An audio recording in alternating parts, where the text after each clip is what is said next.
So you ready to start taking credit cards in your business? In this video, I'm going to show you how you can get started taking credit cards in just 7 minutes. Welcome to Dave Talks Business. We have Dave Kramer, the founder of All Pro Web Tools. Dave has worn many hats over the years as a small business owner. Well, I really feel that small business is the core of the American economy. Amen. So I've got some great news. After just 2.5 months in business, I now have my first customer. And that customer wants to pay me. So I need a way to take credit cards. If you're familiar with my personal philosophy on starting up a new business, I follow the lean startup method, which tells you that you should not try to create your entire business all at once, and you should only do the steps necessary as you go along in your business. And so the first step is just to test the idea.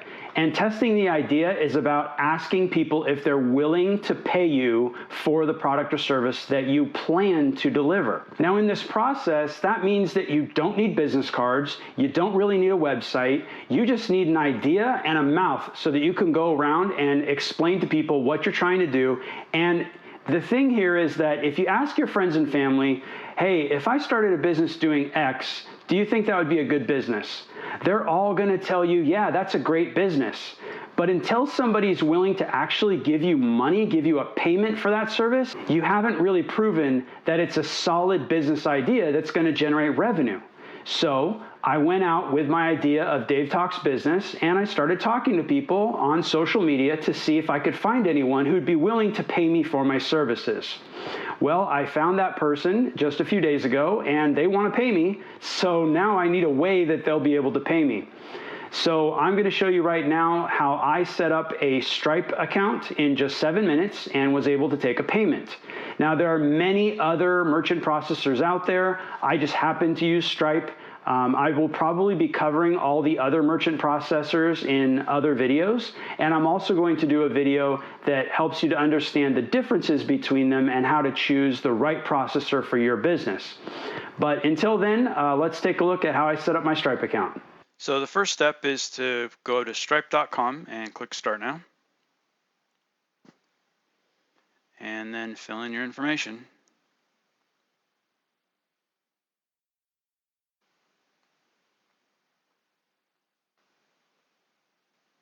Now, when it comes to passwords, I always recommend using a password manager, something that you can assign different password levels to different people on your team so that not everyone has the same passwords and access to all your accounts.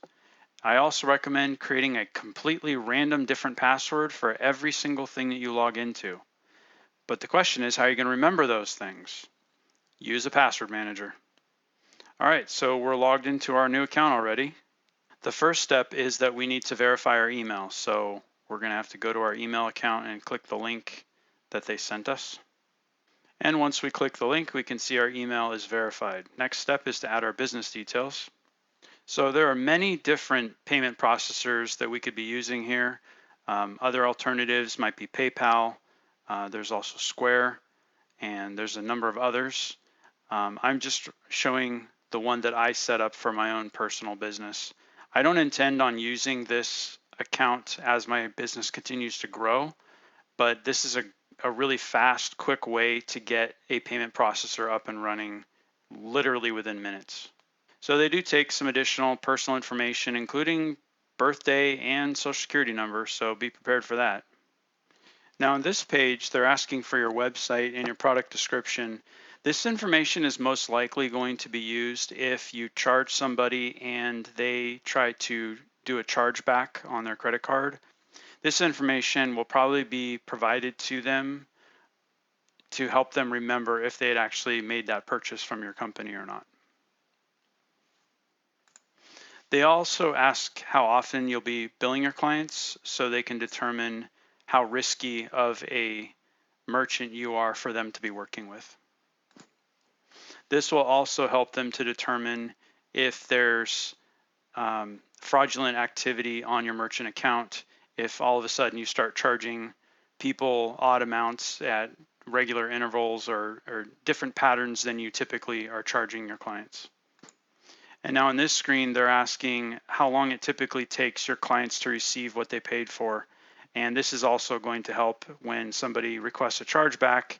If it normally takes 2 weeks for them to get your product and it's only been 1 day and they complain, then likely when they call to do a chargeback, they'll be told that they need to wait at least 2 weeks to receive your product. Now on this screen, statement descriptor is what you're actually going to see displayed on your customer's credit card statement. Now this is actually quite important because if it's too vague, then your customers might initiate a chargeback because they don't recognize the charge on their credit card or they think it's for something else. So it is important to make sure your statement descriptor is the name of your company or maybe your website, something that the customer can look up when they are looking at their credit card statement and getting ready to do a chargeback. Also, having the correct customer support phone number is important because that also displays on the credit card statement. And typically, if they call for a chargeback, they will be asked if they have tried to contact you directly and request a refund. And they will be directed to contact you with the number that appears on their credit card statement. Next, Stripe wants to know when they swipe a credit card, what bank do you use that you want the amount deposited into? They offer some simpler ways to connect your Stripe account with your bank account. If it appears in one of the top logos here at the top, then you can just click that and log into your bank account and your Stripe account will automatically be linked. You can also get a check and enter the routing number and account number at the bottom of the screen here. Next, they're offering an opportunity for you to use two-step authentication. And I highly recommend two-step authentication. There's so many scams online now and people trying to log into your account. I'm enabling two-step authentication on all of my accounts. And so you can use either a text message, so that means anytime you log in from a brand new device, they're going to text you with a 6-digit code. And so I would definitely recommend doing that on all of your accounts, especially something that's finance related, like your credit card merchant account.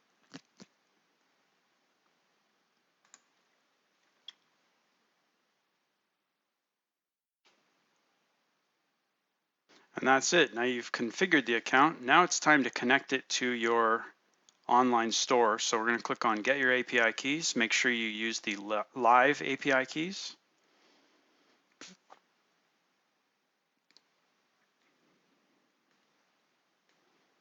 And you're just going to want to copy that and then go into your online store. And you're going to want to configure that in your Stripe configuration. So we'll go down to Stripe. So we'll paste that code in and we'll set that payment method to active.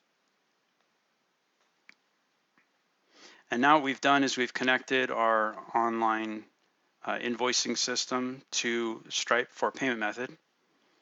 And we're just going to go and make sure that's set as the primary processor.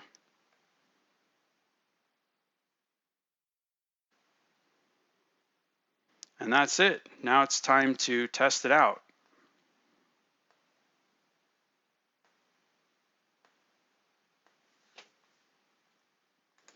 I always recommend when you set up a new payment processor, you need to make a test payment to yourself. So what I'll do is I'll go in like I'm a customer of my own website and I will make a purchase using a real credit card and I will actually let it take the money from me and I will check in a few days on my credit card statement to make sure not only that I was charged, but also that the name and phone number that show on my credit card statement are correct. Then after a few days, I will check my bank account balance to make sure that that money actually did land in my bank account. Once I see the money land in my bank account, I'm ready for business and I'm ready to have actual customers use my new payment system. I have seen in the past where that process doesn't quite work, and anxious new business owners will set up their credit card processor and immediately start telling all their customers to make purchases. Their customers make purchases from their website, but they don't see the money in their bank account because something was misconfigured in the process.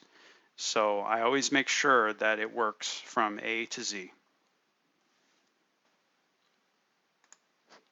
So it's pretty typical in the payment card industry to do a $1 charge to yourself as a test charge. It's pretty well recognized.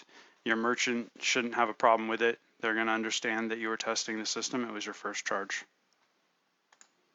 So now we go back to Stripe first and check the payment screen to see if that went through. And we see that they saw it. So here we go, looking at the credit card statement, and we see the charge for $1 and a penny, and we see the correct business name. We also see the correct phone number. So it all came through correctly on that end.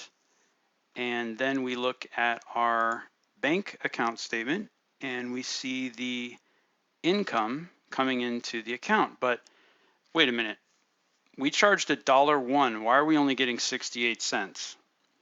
Well, welcome to merchant processing. There will first of all be a 3%, well, 2.9% fee taken. So basically 3%, which off of $1 would be 3 cents. And that brings us to 98 cents. And then we lose 30 cents for the transaction fee. So that brings us to 68 cents. So my first package price is about $3,000. So the 2.9% taken from that is $87. And then an additional 30 cents for a transaction fee. So on a $3,000 sale, I'm going to lose $87.30. So yes, fees can be something to consider and they can add up over time, but it's not really my number one concern when I'm first starting a business. Really what I want to do is test the idea and make sure that people are willing to pay me. And you really should have a profit margin that's big enough to cover any little fees that are going to be charged in your transactions. And it really does depend on the type of business that you're running. If you're only doing a few charges a month, maybe 5 or 10 charges a month, that 30 cent per transaction fee is not really that critical. But if you're doing, say, 1,000 charges a month and they're smaller, maybe they're just $10 charges, that 30 cents is really going to eat into your profit margin, which again, you can overcome by raising your prices by 30 cents. It's not really the biggest problem in the world. You just have to know your numbers and know your profit and know what you're trying to accomplish. There is definitely room to negotiate with the merchant processors, but you're typically going to have more negotiation power after you've been in business for a while and you can prove a track record and you can show your receipts over the last few years and how much you're able to generate in revenue on a monthly basis. Another thing that they consider is the type of business that you have and how frequently people ask for refunds. So these are all things that are considered along with your personal credit score to determine what type of rate you're going to be offered. But remember, you can negotiate with the merchant processing companies. I've seen people get down as low as 1.9% for the transactions and 10 cents for a transaction fee per transaction. So there is definitely room to negotiate. Hey, thanks for watching. So how did I do? Let me know in the comments below. And if you have an idea for a video I should do in the future, you can put that in the comments too. I also have a free small business resource toolkit available on my website. You can find the link in the description below. If you like this video, go ahead and hit the like button. And you can also subscribe right here. And there's another great video that will help your small business right here.